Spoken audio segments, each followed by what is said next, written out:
Cozy Gamers, and welcome back to the Cozy Gaming Club, where we talk about all the latest and greatest cozy games.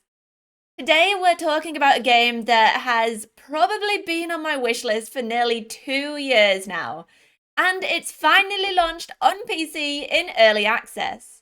That game is, of course, Ova Magica, which is described by the devs as a mashup between Stardew Valley and Pokémon, which sounds pretty perfect to me. They were also kind enough to give me a key ahead of launch, so I've put together this video showing my first 7 days in the game to give you a taste of what to expect. Let's take a look! Then we're straight into it and watching our train race through the countryside, which is when we get an email from our mum. Or is it a text? At first she gets a little nostalgic, talking about changing nappies and cleaning up after my messes. Gross. But she seems grateful that we've agreed to take over the family farm so that she can move abroad for her new job. Clover Town is apparently lovely and has just that pesky cozy game tradition of a loan to pay back right from the get-go. Nothing to worry about. One of my favourite bits is up next, which is designing our character. I must admit, it was a little weird that the characters don't have a nose or a mouth, and they look a lot like Funko Pops, but other than that, I love them. There were so many different hairstyles that it was difficult to pick my favourite, but I ended up going for the huge bow. I just wish I could have changed the colour of it to match my outfit. So I ended up changing my outfit to red instead to match the bow. Then we're finally rolling into town on the train to meet the mayor and my new neighbours, Jade, who I immediately fell in love with, and Ruby, as well as their blobs. Jade's cow blob is so cute and I want one so bad.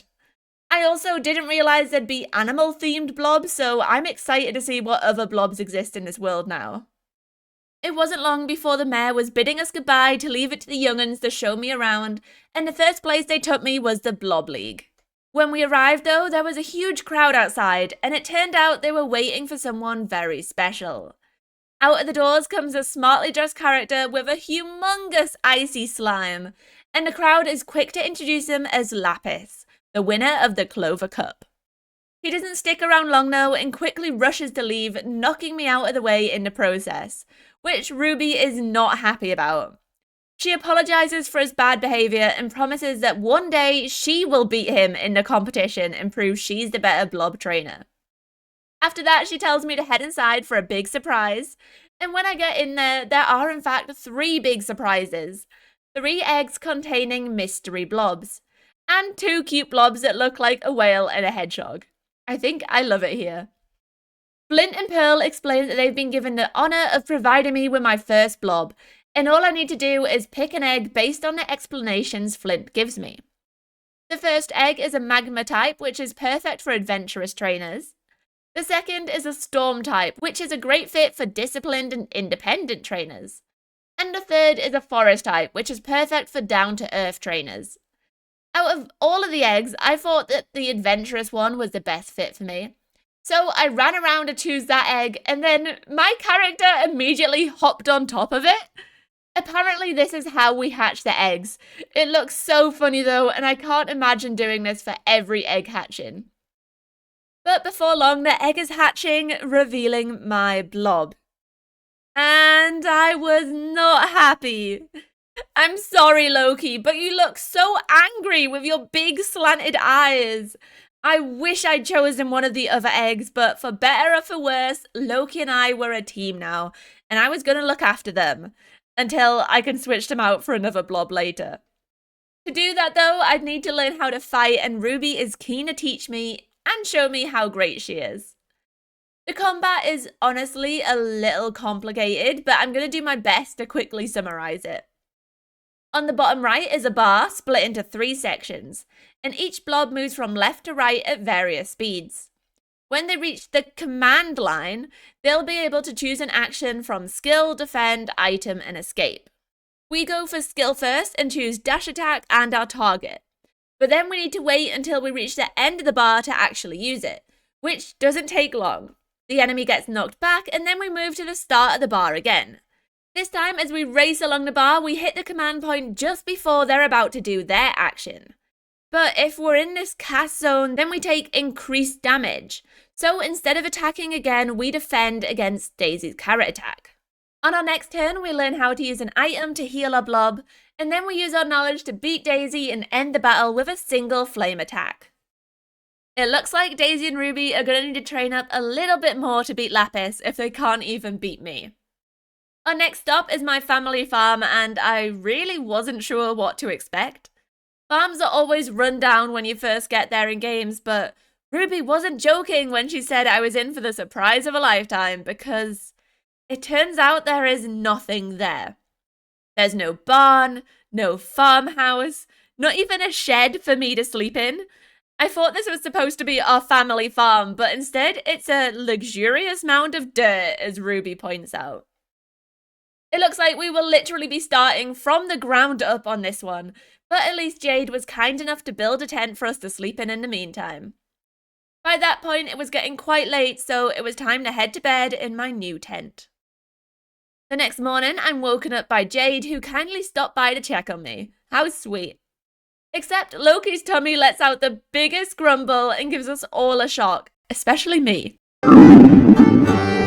Looks like he's hungry, and as promised, Jade offers to talk us through the basics of gardening. First step is clearing off all the dead plants from my mum's gardening days, which takes no time at all. Then Jade teaches me how to make new plant beds, and it's as easy as digging up mud piles and using my workbench to craft new ones. I even get a little worm from this one. I build my new plant beds using the overhead crafting menu, which is really cool. I love games that let you take an overarching view for decorating, so you can really plan out where you want everything to go. After that, it's time to hoe my soil to loosen the ground on the plant beds, and then I plant the seeds that Jade has kindly given me. 3 tomatoes and 3 carrots to get my farm started. Of course, the final step is to water everything using my watering can, which I need to fill up at the river before I can get started. It's my stomach's turn to grumble next, and I'm so embarrassed until it nets me some delicious apple pies off Jade. I quickly devour one which tastes like heaven, and then Jade teaches me how to feed Loki as well. As she's saying goodbye, Jade gives me even more seeds for my farm, and lets me know that the mayor wants to speak to me. Naturally, the first thing I do is plant all of my new seeds because I am nothing if not efficient and optimized. So I spend a little time exploring my farmland to dig up all the dirt piles and explore a strange block path to one side. I wonder what's in there. Before long, I have all of the dirt I need to build the 6 extra plant spots to plant my sunflower, strawberry and wheat seeds. And after a little back and forth with my watering can, it's time to head to town and meet the townsfolk. I make my way into town and it looks beautiful. To the left is a field of sunflowers with a cute little windmill, and straight ahead is a beautiful tree surrounded by flowers. By the sunflower field is a farm where Ruby and her family are working hard, and down the path past their home I see a strange ruin in the distance. But first I stop by an oddly placed crate. It turns out that this storage box is one of many that can be accessed from multiple locations across the map. Incredible. The crowd outside the ruin turns out to be waiting for someone called Coral, who has gone inside and not come out. Until now. She emerges with her cool tiger-esque blob to the delight of the waiting crowd. It turns out that these are all orphan children who Coral has provided a home for through the Adventurers Guild. They're one big happy family, and for the price of 1,000 coins, I can join as well. Honestly, it seems a little bit expensive, but then Coral explains that the money goes towards repairs for the building and providing for the children, which sounds fair enough. Unfortunately, I don't have any money at all that I'm aware of, so I need to turn her down for now, but I'm sure I'll be back. In the opposite direction of the farm, there's a ranch of sorts where you can adopt blobs and buy supplies for the blobs, which is where I met Flint. A bit further down the way, I come across a tavern where I trigger another cutscene of Citrine dancing in a dirndl. Or at least I think it's a dirndl. She also has an adorable dancing bumblebee called Maya, who loves dancing so much that it can actually be disruptive. We also meet her father, who is called Kurt, and discover that this place is called the Beer Garden and that they're the lovely owners. They offer me a delicious meal on the house, and Loki and I devour the heartwarming food before heading on our journey again. When we finished talking, I received a skill point for forming a friendship with her, I think. I wasn't really sure. Right at the end of the path is the Blob League I'd visited the day before, but there was nothing in there besides a rude receptionist with a really cool planet blob. I was confused for a moment about the size of the town until I found another path where my new best friend Jade was waiting. She was delivering fresh produce to town and her cute cow blob was pulling the cart. Past her, I made my way into the center and wow, it was so big and there was so much going on. The first thing I was drawn to was a giant wheel called the health wheel, which you can spin every day to win either a piece of fruit or an egg. I came so close to winning an egg, but instead I got a banana, which I suppose could have been worse. Then I stumbled across a workshop where I met a sleeping Charoi, although she isn't sleeping long as her blob pulls the chair out from underneath her. After introducing herself, she gives me an axe for chopping wood and a pickaxe for breaking rocks. She also offered to build me a house to replace the tent I'd been living in, but it came at a cost of 500 coins, 50 wood, 50 stone, and 50 fibre. My next step was the mayor's office, who told me all about the Clover Council, before suggesting that I find my place in the community by making a good impression on my neighbours, and maybe I'd even find a special someone. It wasn't long before I discovered the list of people you can make friends with, and it was a surprisingly long list. There were still 6 people that I needed to introduce myself to, and I was hoping to meet them all today. After leaving the mayor's office, I headed directly next door to the restaurant, where I witnessed a Gordon Ramsay level of Hell's Kitchen. Oliver roared at the young chef about getting the easiest recipe wrong, while his innocent little penguin looked on sadly. He at least seemed a little embarrassed that I'd caught his tirade before he and his aptly fiery blob left the kitchen. Saphia apologised to me and introduced themselves along with their cute blob Chip before they got back to work. The next building was the hospital, where I promptly collided with Opal and her mouse blob Minnie, who were sorry for running into me. I also met the doctor, who had the coolest sheep blob with its curled horns. Opal was kind enough to patch me up by placing a giant ice bag on my head. Does this remind you of high school, anyone?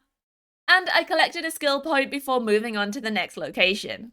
Except I was rapidly running out of spots. The general goods store was shut, as was the newspaper. Around the edges of town was a very fancy-looking house with a cute butterfly blob racing out the front gates straight into me again. What is going on with people running into me today? A kind gentleman called James apologizes just as a pretty girl leaves the front door. Lazuli is incredibly shy, but after introducing herself and Belle, she invites me in for tea. Also, can I just say how much I love James's dog blob? So cute. We sat by the roaring fire drinking tea and chatting about my new home on the farm. It turns out that Lazuli would love to come and help out on the farm one day, and she's getting very worked up and excited, which is when her health takes a turn for the worse. James decides it's time for me to leave so that Lazuli can rest.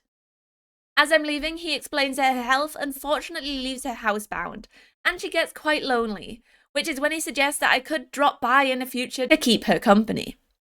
After running around lost for a while, I eventually find my way to another area which turns out to be a beach and a dock. At the end of the dock is a huge ship, and fishing beside it is Garnet, another befriendable character with the cutest fish blob called Puffy. She gives me a lovely warm welcome and even gives me her fishing rod right out of her hands so that I can learn, and maybe one day I'll be able to go fishing on her beautiful boat Ariel. I immediately check out the fishing because I love fishing in games, or maybe I just want an opportunity to go on Ariel. The fishing is incredibly simple. You just need to press to reel in when there's an exclamation mark over the bobber, but with the added risk of the exclamation mark being red, which will summon an aquatic blob and trigger a battle. I successfully caught 2 fish, only to realise my inventory is full. This is always the worst part of starting a new farming sim, but thankfully the magical storage box is not far away, and I empty my inventory to catch even more fish. Somehow I find another area. This map is huge, but this is actually the train station and where I meet another befriendable character who also almost crashes into me. There is definitely something wrong with the people in this town not looking where they're going. Or maybe I'm the problem. Either way, Jasper catches himself before crashing into me on his steamboard, which honestly I can't stop staring at, so maybe this is a me problem. I really want one of those Steam boards though. Anyway, Jasper then proceeds to yell at me, apologise, and finally introduce himself and his blob Griffin. He also hints that I could get my own Steam board in the future if I make friends with him, which is very tempting. After stumbling across a detective duo called Nancy and Drew, which I really loved, and a mine where I grabbed some copper, I spent the longest time trying to find the last of the befriendable characters. I looked everywhere, only to finally stumble across Emerald on my way to bed. Emerald is a bug enthusiast who proceeds to show off the purple dragonfly that they just caught. They tell me all about their rare specimen and then give me a bug net as a welcoming gift to town. Sadly, I couldn't find the last person to complete the quest, but I did find the place to spend my skill points. It turns out that skill points are unlocked by increasing the friendship level of the befriendable NPCs, and can be spent on several skills like reducing energy costs for different tools, increasing the sell price, and more. I quickly invested my skill points in the selling price of my fish, and reducing the energy cost for my axe, pickaxe, and fishing rod before calling it a day.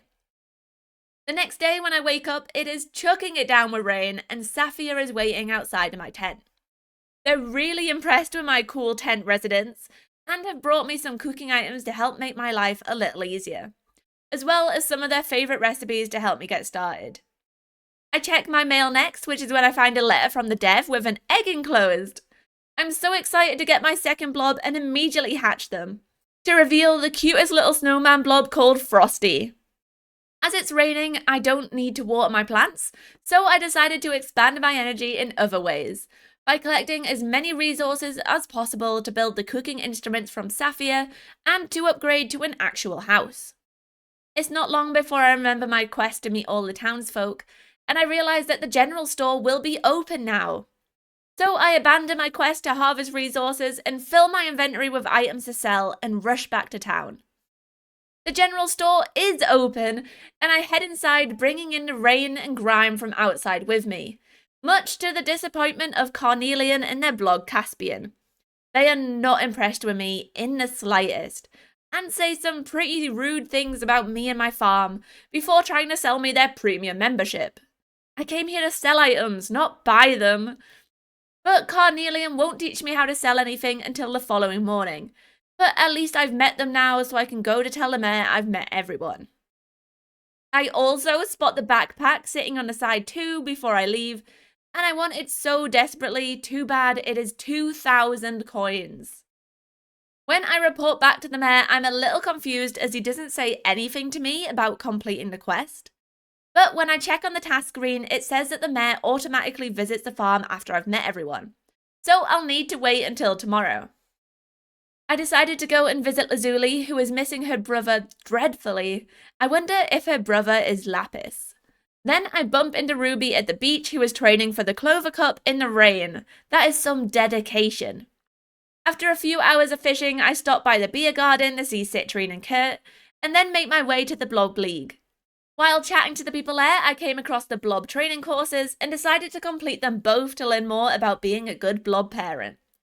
The first is all about Blob abilities and taught me that while being good in battle, Blobs also have useful abilities that can help out around the farm. I use a bomb blob to destroy all the mud piles, and then put my rock blob to good use to prepare all my beds for planting. Finally, it's time for my turtle blob to water all the soil. What a good team! It does make me wonder what the abilities are for my blobs, but they don't seem to have any yet. Our next course is on blob cravings, and it teaches us about listening to what a blob wants to eat. If you feed them those items, then their health can level up. You can also play games with them to increase their stamina. I tried playing ball with a rabbit blob, and I didn't expect there to be a whole ass minigame, but there was, and it was actually quite difficult. I missed a lot of the balls before I got the hang of it, but thankfully I only needed to hit 5. For the rest of the day, I focused on clearing my farmland and collecting resources. Day 4 brought with it a visit from Carnelian, who came by to drop off my shipping bin. As with most games, I just need to drop in the items I want to sell, and Carnelian would collect them at the end of each day, which I promptly did with all of the items I'd been stockpiling. Today was also an event day! Everywhere around town there were loads of egg decorations hanging up and huge carts filled with eggs and egg trees. After a few hours of bug catching, it was finally time for the event to start, and I rushed into town to see what it was. It was, of course, an egg hunt, with eggs hidden all over town for us to find. I got straight to work, sprinting everywhere to collect all of the eggs. There was no Abigail here to steal my egg prize, and I was determined that I was going to win. Thankfully, the eggs were really easy to spot, and after a whole 2 minutes of searching, I managed to find a grand total of 49 painted eggs. I don't know who the winner was, but I discovered that you can also spend your eggs to buy items. So I bought a cute egg tree and some festive dishes, which is when I realised that I also could have bought one of the bunny blob eggs in the centre. I was heartbroken, and I guess I'll have to wait until next year now. Don't make the same mistake I did. With the event over, I collected some more resources from my farm before calling it a day. The following day, we woke up to the mayor visiting at last. To be honest, I'd forgotten all about the Meet the Townsfolk quest with the hubbub of the Egg Festival. He presented me with the Clover Town resident certificate as my reward, which meant I was now an official resident and could take part in the Clover Town tournament. That was really exciting, and I was looking forward to taking part, even though I wasn't sure about the combat in this game yet. I collected my first payment from the shipment box, which netted me an astounding 1,359 coins. Tasty. I also had a letter from the journalist at the Clover Courier who asked me to drop by when I could, as well as a public announcement that there would be shooting stars in the town tonight. If there's one thing this game does right, and there's many, it's packed full of events to keep things interesting. After tending to my garden, I made my way straight to the Blob League to sign up for the competition. Signing up was easy, and then it was up to the second floor to take part in a league qualifying round. Despite trying my best, I wasn't strong enough to beat my first challenge though, and didn't receive any qualifying points. Oops. In shame, I ran from the Blob League, vowing never to return. The Courier was my second stop of the day, which is where I met Jet. They're a reporter who had just moved to town, and they wanted to interview me as the other new resident. I was just in the middle of answering some questions when the mayor stopped by with a favour to ask. He'd like to create a census of every person in Clovertown. Unfortunately, Jet was too busy to help out, but I was more than happy to step up, and even got a camera as a reward. All I needed to do was take a photo of every person and blob in town. And I've just realised now that this quest can't be completed in early access. I wish I'd read that properly, but as you'll realise in the rest of this video, I spend a lot of time looking for everyone. Starting right now as I run around town taking photos of all the residents. No one is safe from my camera lens, and while I start out taking beautiful photos of everyone, I soon start just taking the best photos I can for the situation. This is how I spent the rest of my day until the shooting stars, which I'd completely forgotten about. It looks so pretty, and it turns out that sometimes they'll drop meteorites with copper ore that you can collect. I was having so much fun that I stayed up until midnight, which is when I collapsed and fell asleep.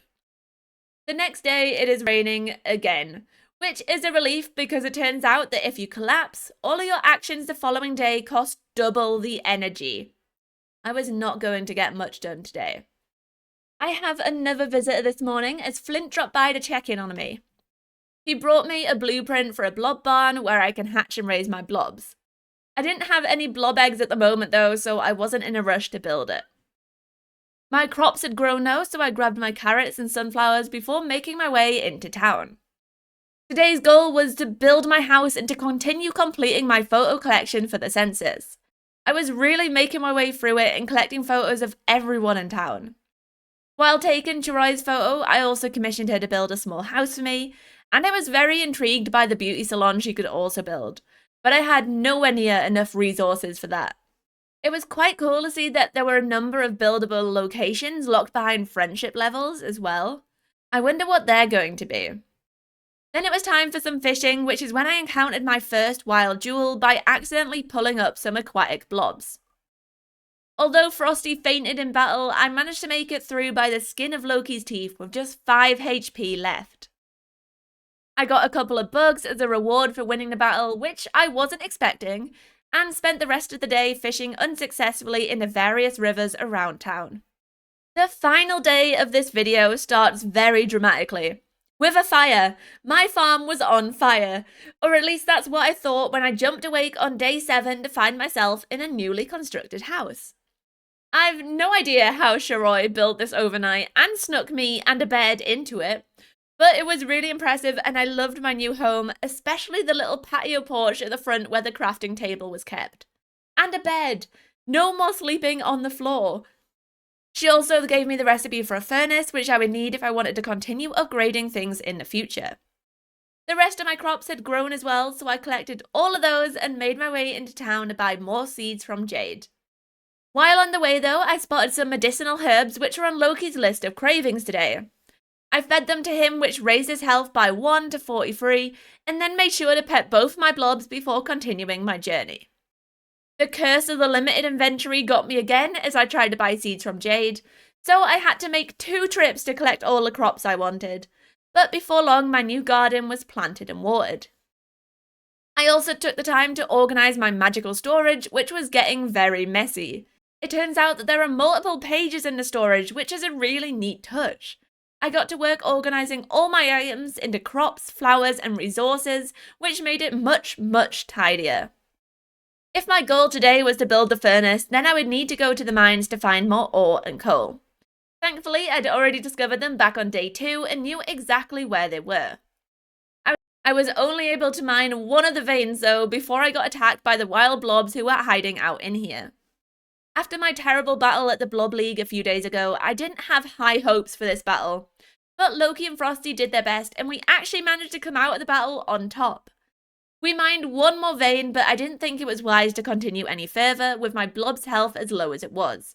So we made our way back to the farm to mine there.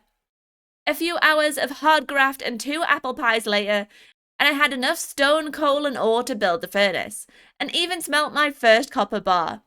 With nothing left to do for the day, I wanted to try to complete my census. I was able to check it on the menu tab and I still had nearly 20 people left to discover. So I got to work running all around town to try to find the missing residents.